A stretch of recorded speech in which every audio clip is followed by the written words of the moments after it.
Bienvenue à tout le monde en ce premier Facebook Live du mois de janvier et de 2019.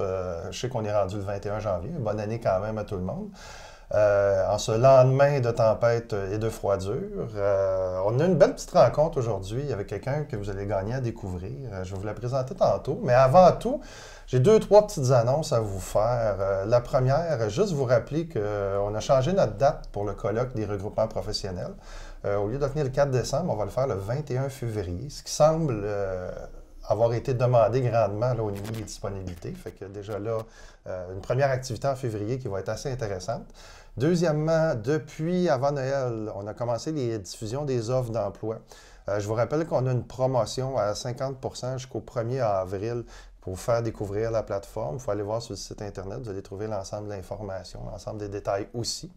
Par la suite, 2 formations sont déjà en ligne. Une sur la communication, sur le plan de communication le 20 mars et une autre sur la recherche de commandite le 28 mars. Il y a d'autres formations qui vont sortir pour avril, mai et juin dans les prochaines semaines. 2 nouveaux téléchargements aussi disponibles, un sur le financement par le crowdfunding et un autre sur différentes étapes pour devenir des agents de changement. Il y a beaucoup de stocks sur le site Internet qu'on a rajouté dans les dernières semaines. Puis finalement, on a créé un nouveau YouTube channel. Du fait qu'on fait des Facebook Live et d'autres types de vidéos de plus en plus régulièrement, on a commencé à les indexer sur Facebook. Je vous invite à partager puis à vous joindre à cette communauté-là aussi au niveau vidéo. Aujourd'hui, comme un peu tout le temps, on est ouvert à vos commentaires, avec ou sans cognac. Quoique ce matin, le cognac ne serait pas mauvais. Ce que je veux aussi vous indiquer, c'est qu'on va répondre aux questions que vous allez nous indiquer sur Facebook. Mais nous, on s'en est préparé plusieurs. Avant de commencer, j'ai 2-3 autres annonces encore. Je tiens à remercier l'équipe de Témoins Productions pour nous recevoir encore ce matin dans leur studio. Nous garder aussi au chaud, il ne faut pas se le cacher. Et je voudrais juste vous revenir sur notre prochaine présentation Facebook Live le 11 février où on va jaser justement avec Dominique de Témoins Productions sur la puissance du vidéo, sur les contenus vidéo aussi, différents trucs et astuces. Aujourd'hui, j'ai la chance de vous présenter Lynn Major. En termes d'introduction, juste 2-3 petits éléments pour vous placer le contexte. Moi, j'ai rencontré Lynn dans différentes formations sur le financement d'OBNL, sur la gestion d'OBNL. Et aussi, je trouvais intéressant de son background et de son expertise, c'est le fait qu'elle supporte et a fait une partie de gestion d'à peu près au-dessus de 17 associations avec le bureau Service Pelletier-Gosselin. Même en tant que telle, elle fait la direction générale pour au moins 5 de ces 17 associations-là. Donc, question gestion de conseil d'administration, tu en as vu un autre. Ça fait quand même 20 ans que tu es dans le milieu. Oui, là. Tout à fait. Puis, je pense qu'en termes de ressources pour la gestion documentaire, les différents processus administratifs, c'est une des meilleures personnes que j'ai trouvées à date parce que c'était une des personnes qui était capable d'un peu plus aller dans le détail. Puis de tout ce que tu as vu, tu en as vu des vertes puis des pas mûres, tu en as vu différents types. Fait que je trouvais ça intéressant de pouvoir partager ce qu'on a vu un petit peu dans une formation avant Noël. T'sais, ce qu'on fait aujourd'hui, c'est un petit peu une prolongation de la formation qu'on a donnée avant Noël sur les processus administratifs. Puis c'est une formation qui va revenir. Fait que ça va être un petit peu une introduction de ce qu'on va faire aussi cet automne. On va la ramener cet automne aussi. Donc, écoute, première question, premier élément que je vais regarder avec toi, c'est d'entrée de jeu. J'aimerais ça que tu me parles de la relation entre un DG et son conseil d'administration. Puis un petit peu nous placer dans le contexte de ce qui peut arriver puis de comment ça se passe. En fait, la relation est très importante et puis elle doit s'établir d'entrée de jeu quand la direction générale arrive ou parce que si ça se déroule bien puis que chacun connaît son rôle et connaît ses tâches, c'est clairement défini, la relation va servir l'organisation pleinement à ce moment-là. Est-ce que tu fais une différenciation entre la relation entre le président ou la relation avec le conseil d'administration? Tu sépares-tu les deux ou tu intègres ça dans le même bain? En fait, la direction générale est sous la gouverne du conseil d'administration. Donc, oui, la direction générale, donc, est sous la gouverne du conseil d'administration. Donc, c'est un ensemble, mais il y a aussi une relation qui se fait avec la présidence aussi également et la direction générale. Donc, mais il faut que les rôles soient très bien définis et que chacun sache qu'est-ce qu'il y a à faire pour pas qu'il y ait d'ingérence puis d'interférence et puis des irritants et de la frustration. Et de micro-gestion. Et de la micro-gestion aussi. Ça, je pense que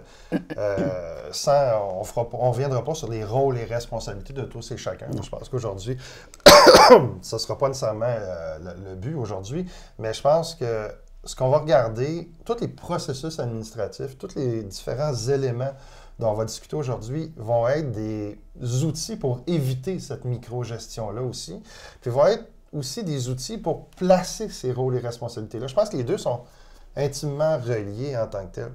Parce que un DG là, qui arrive en poste, là, qui n'a jamais travaillé avec un CA, j'ai un ami dernièrement, là, hier, qui est devenu DG d'une association, pas la nommer, là, mais et lui, là, il n'a jamais travaillé avec un conseil d'administration. Il est quelqu'un de très bon dans la mission, il connaît son industrie, il devient DG d'une association.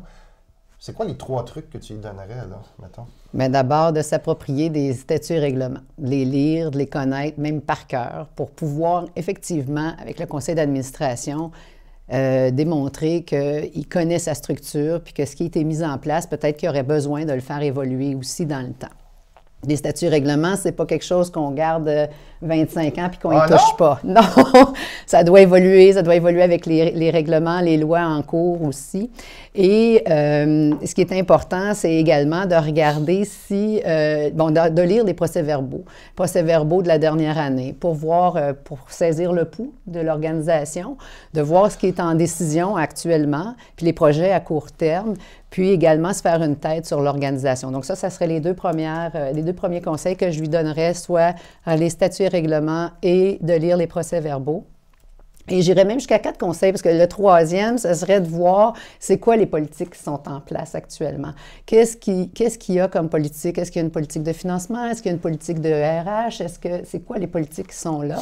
Et puis, la 4e, ce serait vraiment de voir est-ce qu'il y a un plan d'action qui existe?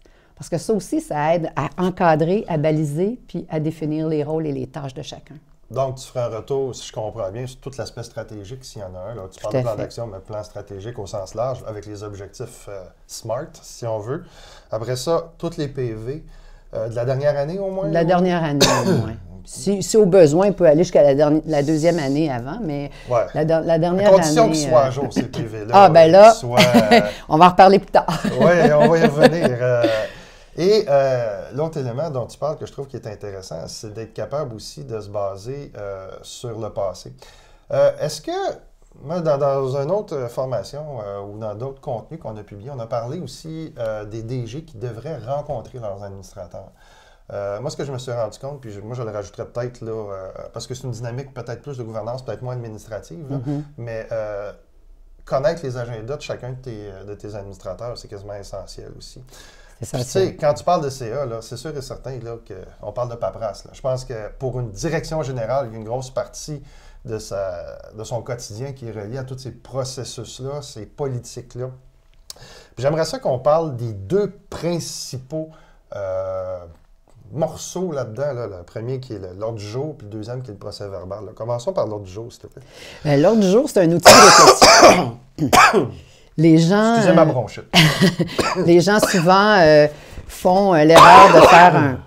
Ça va, Stéphane? Vas-tu t'en sortir? Oui, je vais m'en sortir. Un verre d'eau à ta disposition. Excusez, je suis en train de m'étouffer. Je fais pas le bouche à bouche. Non, c'est correct, ça va aller. Donc, l'ordre du jour, c'est un outil de réflexion. En fait, ça nous permet d'encadrer puis de baliser une rencontre avec des objectifs clairs. Donc, souvent, l'erreur que les gens font, c'est de faire un copier-coller de la dernière rencontre. Ça. Et là, on ne va pas en profondeur avec les sujets. Il y a des sujets qui arrivent, on les oublie parce qu'on a fait un copier-coller de la dernière fois. Donc, c'est très important de demander à tes administrateurs de dire quels sont les sujets que vous voulez traiter parce que ces administrateurs-là, ils ont des rôles. Certains font partie de comités, donc ils veulent sûrement en parler puis en faire état pendant la réunion. Donc ça, c'est un objectif très, très important. Et bien souvent, l'erreur aussi qu'on fait, c'est d'utiliser le Varia comme un fourre-tout. C'est ça, le fameux Varia.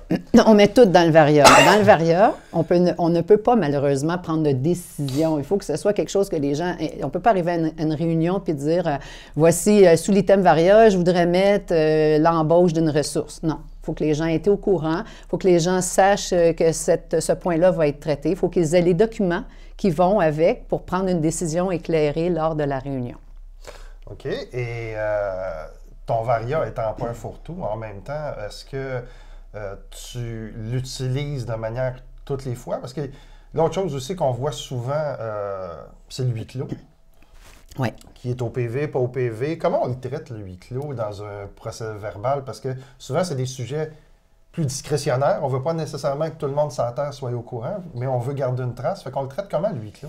Bien, souvent, le huis clos, dans le cas où nous, c'est la firme de gestion qui prend souvent les procès-verbaux, le huis clos, ça va être la secrétaire ou le secrétaire en poste officiel dans l'exécutif qui va le prendre. Nous, on va se retirer parce que le huis clos touche uniquement les membres du conseil d'administration. Donc, ce point-là, habituellement, il est écrit, mais il n'y a pas trop de détails. C'est les gens qui sont... il peut y avoir une annexe, mais elle ne sera jamais jointe au procès verbal. OK.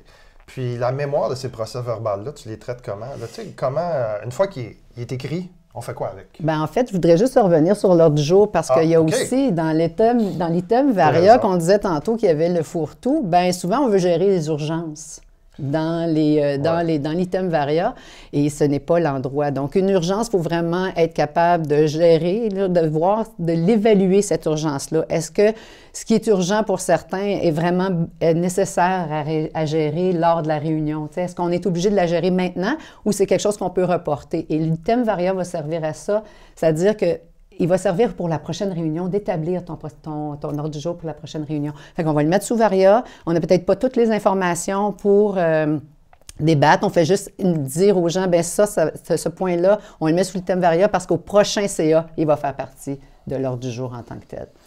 Donc, tous ceux qui servent du Varia pour passer des petites vites à la dernière minute, quand personne n'est préparé, Moi, tu les refuses. Ouais. Donc, tu dis que si c'est pas à l'ordre du jour, c'est traité plus tard. Oui. Bien, en fait, il y a une façon délicate, gentille de les refuser, bien entendu, mais il faut absolument dire non, écoutez, et d'entrée de jeu, quand on arrive en CA, il faut le mentionner parce que souvent, des nouveaux administrateurs ne savent pas nécessairement comment fonctionne un conseil d'administration.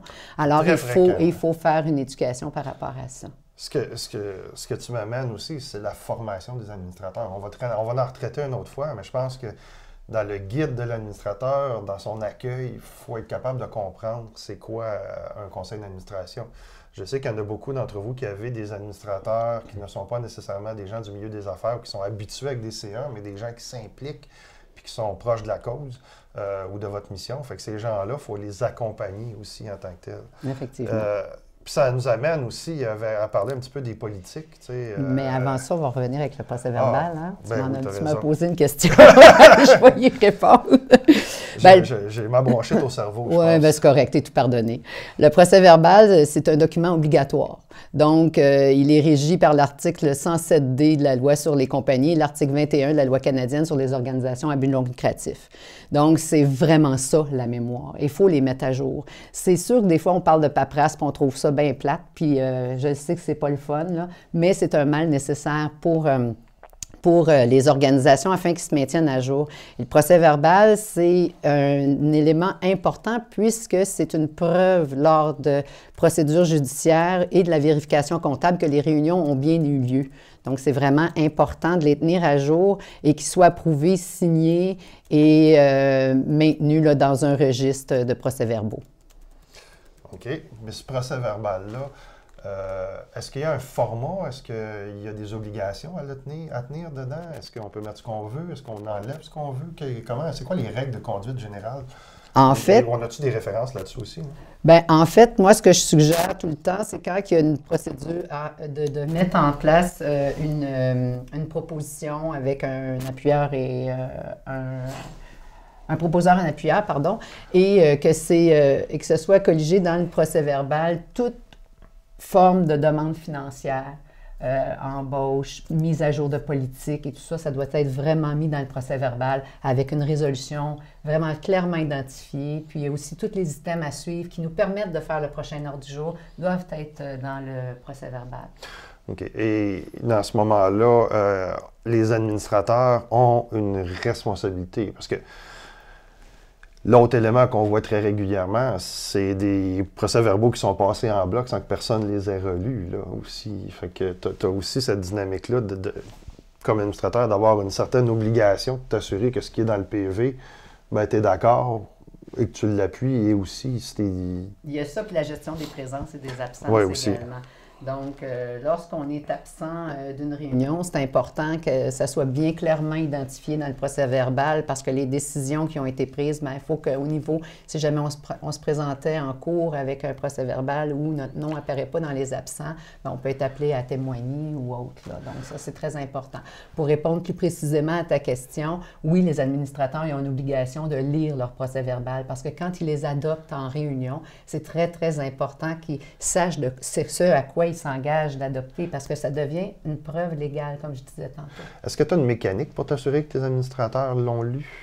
Bien, en fait, la mécanique, on l'envoie assez rapidement, puis c'est le président, lors de l'animation de l'Assemblée, de la réunion de conseil d'administration, qui passe en revue les différents points. Okay. Souvent, le processus qu'on fait, c'est les suivis, les affaires découlantes du procès-verbal de la dernière réunion. Alors là, on fait un suivi. Donc, c'est une façon de voir si les gens l'ont vraiment lu, là, ou en fait en prennent connaissance avant son adoption. Effectivement. C'est pas toujours évident de s'assurer que, puis on peut pas materner non plus, là, même si des fois, on est tout à fait conscient que les administrateurs ne sont pas toujours à leur affaire non plus. Mais on sait qu'il y a des gens qui le lisent parce que c'est eux qui repèrent les coquilles, qui disent « c'est pas tellement que ça que j'ai dit, c'est pas... » Fait que exactement. On en a qui lisent quand même. Fait que de ces deux... On parlait d'ordre du jour, on parle du PV, puis là, de ça découle aussi toute la série des politiques. J'aimerais ça qu'on en regarde plusieurs, même ce matin, parce que la première étape, je pense qu'il faut conscientiser les gens au fait que ces processus-là existent. Ils ont des obligations de les avoir. C'est des moyens de se protéger. C'est des bonnes pratiques aussi, là. En commençant peut-être par les deux plus grosses qu'on voit le plus, celle des ressources humaines et celle de la gestion financière, là. J'aimerais ça que tu nous en parles un petit peu, là. Principalement la première, là, celle de la politique sur les ressources humaines, là, en premier, là. Puis on va faire la différenciation, on va revenir sur les autres qui accompagnent celle-là, qui est plus celle sur la confidentialité, puis celle sur le harcèlement aussi. Ça commence à faire pas mal de politique. Ouais. Puis quand tu es quelqu'un qui arrive en poste puis qui n'a jamais vu ça de sa vie, des fois, ça peut être un gros challenge, là, je pense. C'est un gros challenge, en effet, mais moi, je qualifie ça comme étant des outils essentiels à une saine gouvernance. Ces politiques-là, lorsqu'on les met en place, c'est souvent pour régler un problème existant ou pour prévenir un problème qui pourrait arriver. Donc, c'est un cadre que l'on met à l'organisation. Puis oui, des fois, on peut en avoir beaucoup. Il s'agit juste de s'assurer qu'on les met à jour et puis que chaque personne, chaque membre du conseil d'administration sont vraiment au fait que ces politiques-là existent et puis quitte à leur faire signer une lettre d'engagement comme quoi ils les ont lues. Ça aussi, c'est un mécanisme pour s'assurer qu'ils ont bien lu chacune des politiques qui est en place dans l'organisation. Si on prend la politique des ressources humaines, bien, elle précise le rôle et la responsabilité des instances et des personnes en matière de RH. Donc, ça permet de réduire l'incertitude et le temps dans la prise de décision, comme la rémunération, l'embauche, l'application des mesures disciplinaires, qui fait quoi. T'sais. Elle aide à prendre conscience aussi des droits et des obligations de chaque membre de chaque salarié aussi au niveau de l'organisation. Elle facilite l'intégration des personnes au sein de l'équipe et assure l'équité et la transparence. Mais est-ce que tu es d'accord avec moi? Moi, j'ai vu certains OBNL qui n'avaient pas ce type de politique-là, puis ça venait, entre autres, de la volonté des DG, justement, pour ne pas se restreindre, puis pas se donner d'obligations aussi, là, de gérer un petit peu en dehors des cadres, selon ce que ça nous tentait, puis faire passer des choses à notre CA assez facilement, là. Bien, ça crée des problèmes à un moment donné. Oui, oui, Parce on s'entend. Là, mais, c'est vraiment... Moi, je trouve qu'une politique en matière de ressources humaines est vraiment essentielle dans une organisation où il y a des salariés, même des bénévoles, parce que ces gens-là, veulent pas, c'est du travail qu'ils font, même s'ils ne sont pas rémunérés. Donc, c'est super important. Puis, ça doit être rédigé aussi dans un langage clair que tout le monde comprend. Une politique toute politique doit être rédigée de façon claire et être conforme aux lois aussi en vigueur. Mais il faut qu'elles soient connues, ces politiques-là. C'est vraiment là-dessus que moi, je presse le citron puis que j'appuie. Là, c'est vraiment que les gens soient au courant des politiques qui existent. Autant les salariés, les bénévoles, les membres du conseil d'administration. Puis, c'est le DG ou la DG c'est la direction générale qui met ça en place puis qui s'assure que c'est suivi. Ah, OK. Toi, dans ta vision, c'est au DG de s'assurer que c'est suivi et non pas au CA de s'assurer que le DG le met en place. Bien, le CA a la responsabilité de suivre son DG, okay. De suivre la direction générale. Lui, il a des comptes, la direction générale a des comptes à rendre dans le processus aussi au niveau du conseil d'administration, puisqu'il est sous sa gouverne. Mais l'application de ça au niveau interne, avec les salariés et les bénévoles, c'est vraiment la direction générale qui est en responsabilité de ça. La même chose pour la politique de gestion financière? Tu réattribues la même chose? En collaboration avec le trésorier ou la trésorière en poste. Okay. Moi, tu sais, il n'y a pas une ligne tirée, là. C'est le CA, c'est le DG. Tu sais, il faut que ça soit fluide, ça. Faut que ça soit quelque chose qui évolue dans le temps, mais qui se... Comment je pourrais dire? Qui vraiment est un travail de collaboration qui est amené, là. Ça rend des relations. On parlait de relations au début de notre rencontre. Bien, ça, c'est vraiment important. Ça assoit une bonne relation entre les gens. Ça, c'est vraiment pas une scission entre deux entités qui est le conseil d'administration et la direction générale. Mais en même temps, ces politiques-là, c'est 2 pages, c'est 25 pages. Ça dépend si on a des avocats sur notre CA. Là, ça fait 30 pages. Les petits caractères. J'ai des gens déjà qui nous demandent est-ce qu'on a des exemples de politique de ressources humaines. Ce que j'ai envie de leur proposer, c'est passer par le site Internet d'Espace OBNL. Envoyez-vous, puis on va communiquer avec Lynn pour qu'elle vous envoie des exemples puis qu'elle prenne contact avec vous au besoin. Parce que c'est comme n'importe quoi. Il y a des éléments qui peuvent être très exhaustifs. On peut avoir des politiques qui vont mesurer l'épaisseur du bottin. Il y en a d'autres, des fois, qui vont tenir dans 3 pages. Puis c'est pas tout qui est bon pour tout le monde non plus, là. Puis je pense qu'on va voir qu'il y a différentes autres politiques aussi qu'il faut mettre en place. Fait qu'à un moment donné, ça peut devenir complexe aussi. Bien, tu sais, il y a un proverbe qui dit « trop, c'est comme passé ». Aussi, Donc, il faut vraiment essayer d'être le plus clair possible et il faut se mettre dans la peau des gens. Oui, c'est correct quand on la rédige, mais la faire lire, cette politique-là, par d'autres à l'externe aussi, pour voir comment tu réagis par rapport à cette politique-là. Qu'est-ce que tu vois? Y a-tu quelque chose qui n'est pas clair et tout ça? Le plus clair possible, le plus concis possible, puis qui va vraiment arriver avec une prévention d'une problématique qui pourrait surgir dans un cas ou comme dans l'autre. Puis pour toute la partie ressources humaines, je sais que pour ceux qui sont plus du côté économie sociale ou coopérative, le comité sectoriel de main-d'œuvre en économie sociale, le CSMO a développé une trousse d'outils que vous pouvez avoir accès, qui a beaucoup de choses à l'intérieur de ça, plus ciblé aussi envers le communautaire, l'économie sociale aussi. Mais on peut s'en inspirer pour les organismes à but non lucratif de type professionnel, là, comme différentes associations. Est-ce que tu rentres le code d'éthique puis l'entente de confidentialité comme étant des politiques? Ou c'est un autre type de document qui doit accompagner? C'est encore, OK, c'est un autre type de document. Oui, puis on pourra le revoir plus tard. Parce que là, moi, il y en a une à laquelle je tiens énormément, c'est la politique de gestion financière. Bien, c'est drôle parce qu'on nous demande justement, qu'est-ce qu'il y a là-dedans? Qu'est-ce qu'on met dans une politique de gestion financière? On ne met pas n'importe quoi. On ne met pas n'importe quoi. On ne met pas n'importe quoi. Bien, en fait, c'est un outil d'évaluation du rendement financier. Donc, ça permet de voir qu'est-ce qu'on rembourse aux bénévoles, aux salariés, à la direction générale, aux administrateurs dans leurs déplacements et tout ça. Donc, c'est une politique qui encadre des décisions et détermine qui donne des autorisations aussi, puis jusqu'à combien. La direction générale, est-ce qu'elle a le pouvoir d'aller jusqu'à autoriser des dépenses jusqu'à 5 000 $? Oui, peut-être. On parlait de micro-gestion tantôt. Ça, c'est vraiment la base pour arrêter d'avoir un CA qui est tout le temps sur notre épaule puis qui autorise où on la a les coups des dépense. franges pour vraiment prendre des décisions. Moi, ça arrive avec la firme où il y a des choses où je ne passe pas nécessairement par le conseil d'administration pour acheter du papier, mais si une soumission dépasse 2000 $ ou quelque chose comme ça, ben là, je vais la présenter avec... Non, puis je pense que c'est important. Je croise tellement souvent des DG qui me disent « Ah, pour telle dépense ou tel type de formation, telle affaire, ben faut que je demande à mon CA. Faut que je demande à mon CA.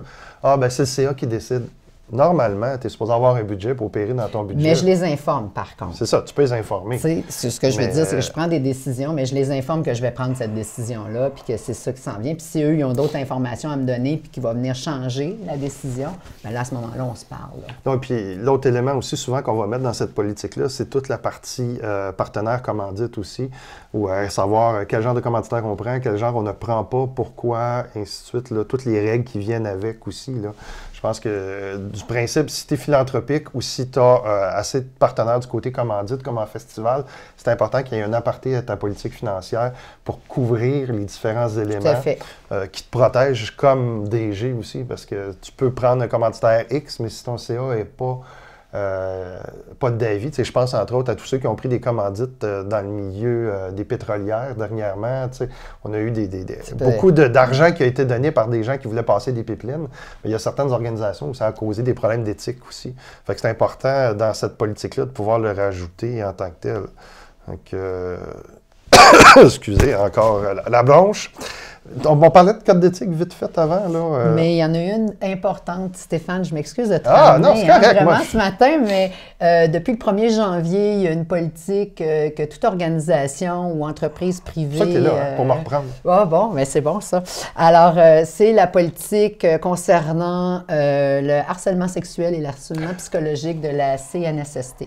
Alors ça, c'est une politique suite aux événements qu'on connaît de MeToo et autres, a fait en sorte que la CNSST s'est dit « Ah, il n'y a pas de politique qui existe. » Il y avait celle de l'harcèlement moral qui existe depuis une dizaine, quinzaine d'années, mais là, ils l'ont revu et refait. Il y a un guide qui existe sur le site de la CNSST pour vous en inspirer puis mettre en place votre politique. Moi-même, chez Service Pelletier-Gosselin, la politique a été mise en place et... on n'a pas le choix, puis on travaille avec des bénévoles et tout, donc c'est au niveau vraiment...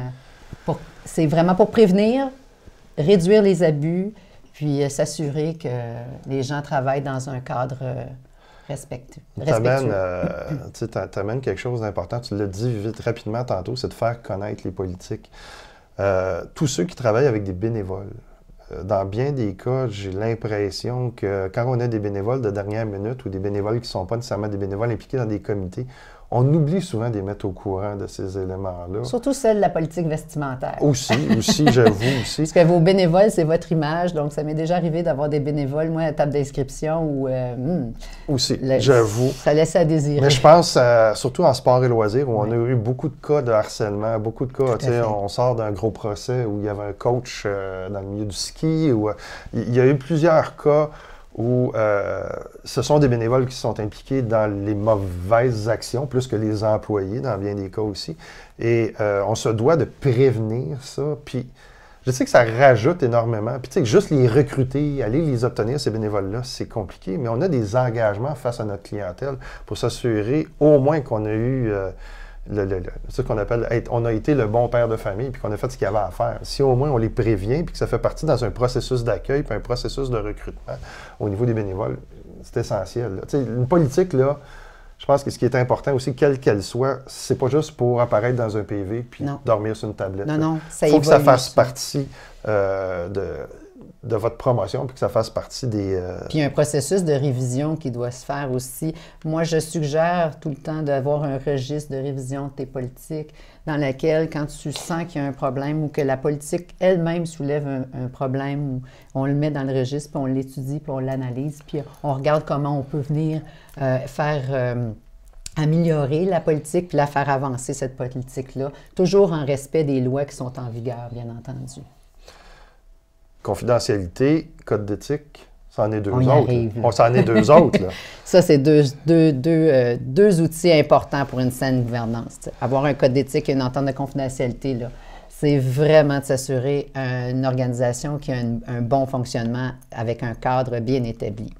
Donc ça, c'est au niveau du code d'éthique, ben, ça permet d'établir les limites des comportements acceptables, tu sais, puis de réduire les risques de fraude, de conflits d'intérêts. On en entend parler. Moi, je le vois souvent dans des associations où les gens ont ils sont là, ils siègent sur le conseil d'administration, ils ont leur entreprise et vont aller dans des événements, représenter l'association, mais en même temps, ils sont un peu là aussi pour leur entreprise, puis on ne peut pas trop leur en vouloir, mais en même temps, il faut qu'ils sachent quel chapeau ils portent lors de cet événement-là ou lorsqu'ils rencontrent des gens. Donc ça permet de baliser. Ouais, ça, c'est sans compter quand on a ce qu'on appelle des cooptés ou si on a des représentants régionaux qui représentent la région sur le conseil d'administration. Il y a un paquet d'enjeux où on frôle avec le conflit d'intérêts. Puis même des fois, il y a des conflits d'intérêts réels qui sont là. J'ai eu des rencontres avec des DG dernièrement qui m'ont dit « Écoute, j'ai tel problème, comment je fais pour m'en sortir? » Première question, as-tu un code d'éthique? On me dit non. Mais là, commence par ça. Parce qu'en le votant, en l'adoptant, tu vas avoir au moins une conscientisation. Bien, tu viens de réduire ton problème. Les gens vont, oui, effectivement, être sensibilisés puis se conscientiser, mais aussi, ils vont... déjà, ils vont se... Il y en a qui vont se rétracter d'emblée, qui vont dire, écoute, oui, ils vont l'annoncer. Et ça s'annonce dans un conseil d'administration. Quand il y a une politique, quand il y a un code d'éthique, puis qu'on sent qu'il y a un conflit d'intérêts, quand la personne, c'est de le déclarer en CA. Déjà, puis on le met au procès. C'est d'apprendre à le gérer, surtout. Oui, le conflit d'intérêts, c'est une chose, mais l'apprendre à le gérer, c'est l'autre enjeu aussi. Puis ça m'amène à la confidentialité aussi, parce que de plus en plus, les organisations avec lesquelles on travaille, là, mais qu'on fréquente au quotidien, on se rend compte que c'est pas un secret militaire, on n'est pas dans le monde de l'espionnage, mais il y a des informations essentielles qui peuvent avoir des influences importantes. Il y a des informations que j'appelle sensibles. Aussi, oui. Des informations sensibles qui peuvent effectivement, ça peut même aller jusqu'à mettre en péril une association avec un fournisseur, avec un commanditaire, avec un partenaire. Donc, il faut faire très attention à l'entente de confidentialité. En fait, il y en a deux formes. Moi, j'en ai une je dis tout le temps, il y en a une à l'interne pour tous ceux qui travaillent au sein de l'organisation, mais il y en a une aussi envers les membres, pour dire aux membres, écoutez, nous, on traite vos informations de façon confidentielle. Avec les partenaires aussi, dire ce qu'on se dit entre nous, c'est confidentiel. Également, et autres intervenants. Et celles avec les gens avec qui tu travailles, qui sont directement liés avec de l'information, les bases de données, les processus, tout ce qui est dans les procès-verbaux aussi et tout ça, là. Donc, c'est très important que cette entente de confidentialité-là soit signée et que tout le monde en ait une copie signée également, comme quoi ils l'ont signée. Donc, ça, c'est très important. Les gens oublient, ils font signer, mais ils ne donnent pas copie aux administrateurs ou ne donnent pas copie aux employés, tout ça. Ça, ça prend 2 minutes de faire ça. Est-ce que tu rajoutes des clauses de non-concurrence avec les employés dans ce temps-là, toi? Oui. Parce qu'il y a toutes sortes de... On ne peut pas empêcher les gens de travailler, par contre. On sait que ça peut être facilement démoli, ces clauses-là. Oui, au niveau judiciaire, ça peut être... au niveau juridique, pardon, ça peut être très, très facilement... les juges aiment bien casser ce genre de clauses-là. Ouais. Mais oui, il y a une façon de le faire qui peut permettre de se rassurer, mais c'est une limite dans le temps puis dans le rayon aussi de kilomètres de distance par rapport à l'entreprise ou à l'association qui est régie par cette C'est que là, on est rendu avec des PV, des ordres du jour, des politiques, des codes. Tout ça, là, la mémoire de l'organisation, on traite ça comment? Puis c'est quoi tes meilleures pratiques dans ce cas-là, toi? Bien, moi, en fait, je l'ai dit à plusieurs reprises pendant l'entretien que des registres, ça nous permet de maintenir à jour tout. Fait que c'est un simple tableau avec tout le registre des politiques. Après ça, le registre des procès-verbaux, mais pas des procès-verbaux en tant que tels, mais toutes les résolutions qu'on a tenues.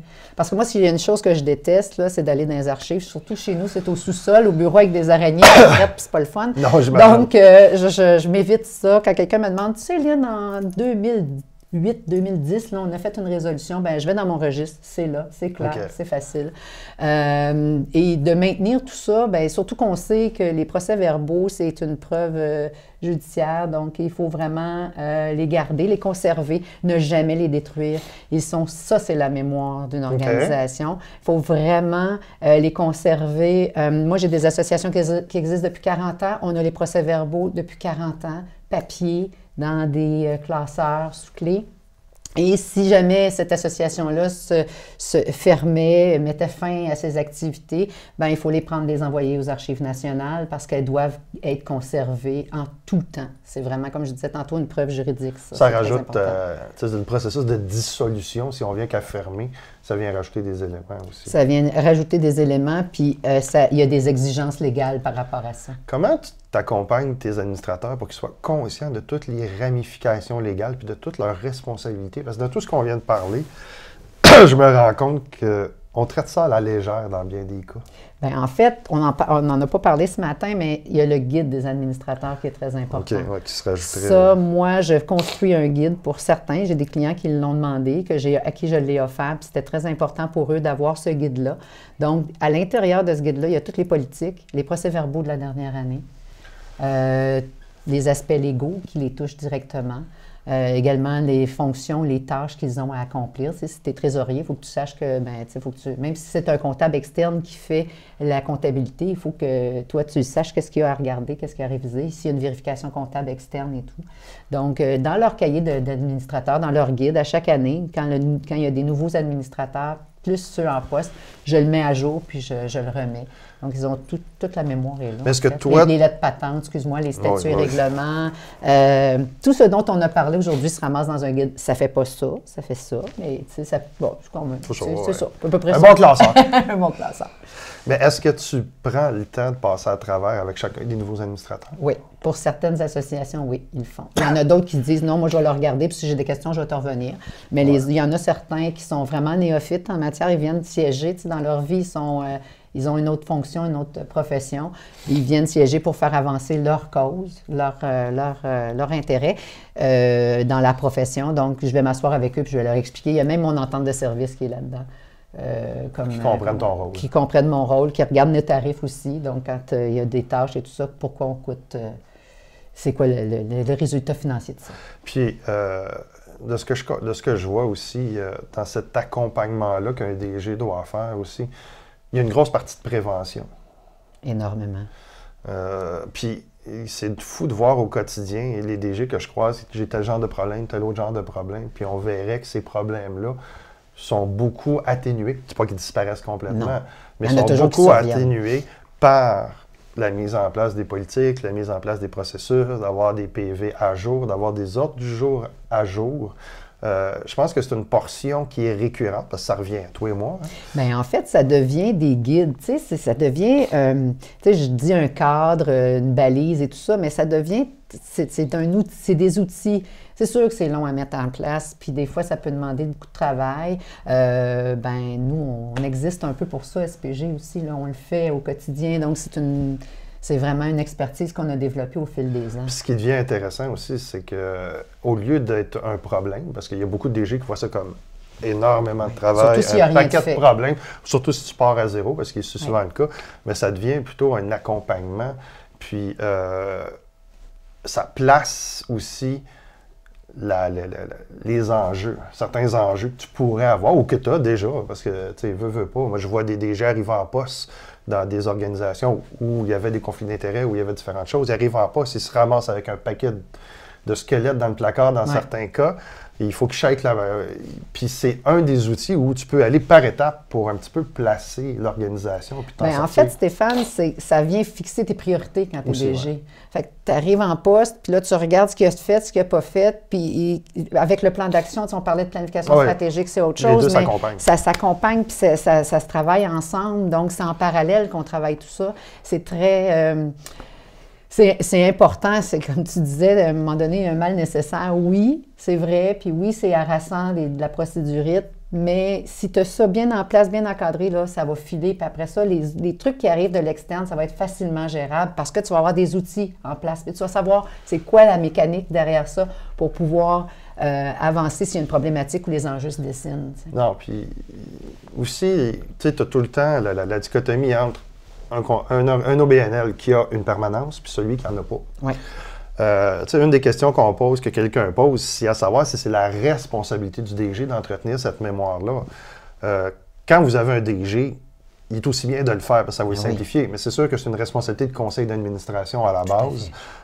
Mais ce conseil d'administration-là n'a pas toujours les ressources ni les gens pour pouvoir tenir ces registres-là à jour et rester dans des processus administratifs qui sont bien faits.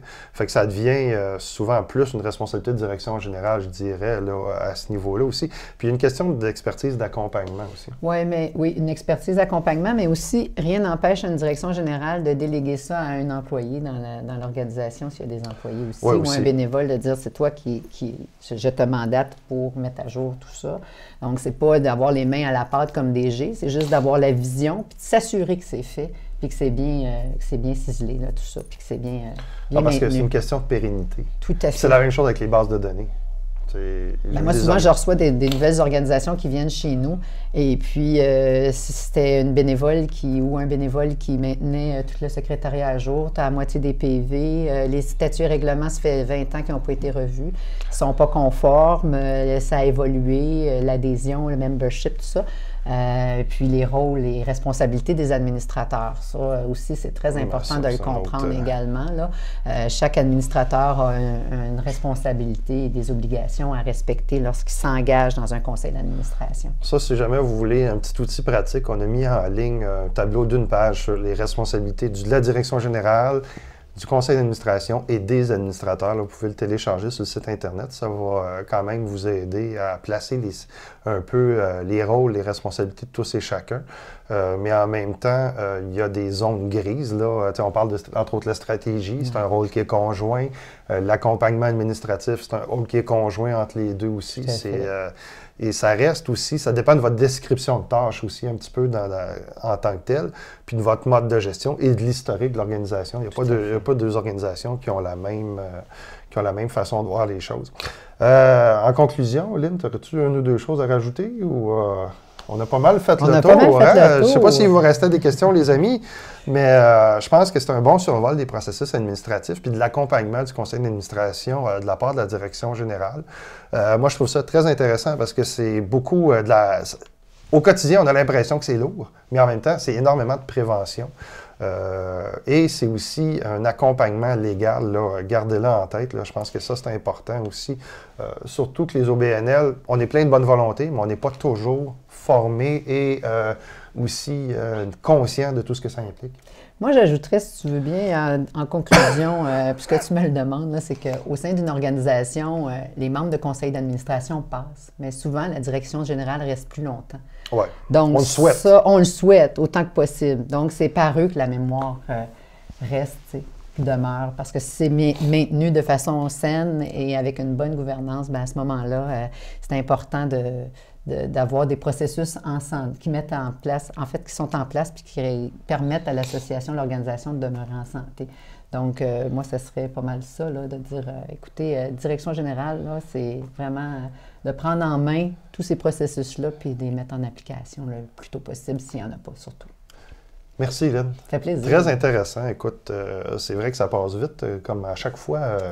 À chaque Facebook Live, le 45 minutes fini, je fais « Ah, on a déjà fini! » je trouve ça intéressant parce que je vois tellement de problèmes au quotidien avec différentes personnes. Puis je sais que les solutions sont là-dedans, mais on n'est pas nécessairement au courant que les solutions sont là-dedans. Puis on voit ça tellement comme des montagnes.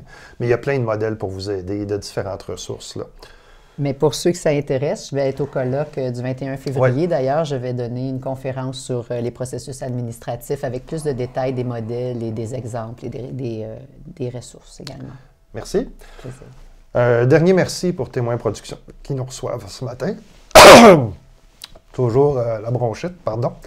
Prochaine session, 11 février, 14 heures. On essaie différentes heures là, dans les prochains mois pour voir celle avec laquelle vous allez être le plus présent. N'hésitez pas à nous envoyer vos commentaires. On est ouvert aussi à vos demandes. On est à la recherche de DG qui seraient prêts à s'impliquer. On est en train de préparer un événement qui va s'appeler le Sommet de l'OBNL. On cherche des DG qui voudraient faire partie du comité de contenu dans les 2 prochaines semaines. Là, on est en train de réviser le contenu de notre prochain événement. Je vous invite à communiquer dans Facebook, dans LinkedIn et maintenant avec le YouTube channel. Je vous souhaite une bonne fin de journée et je vous remercie. À la prochaine.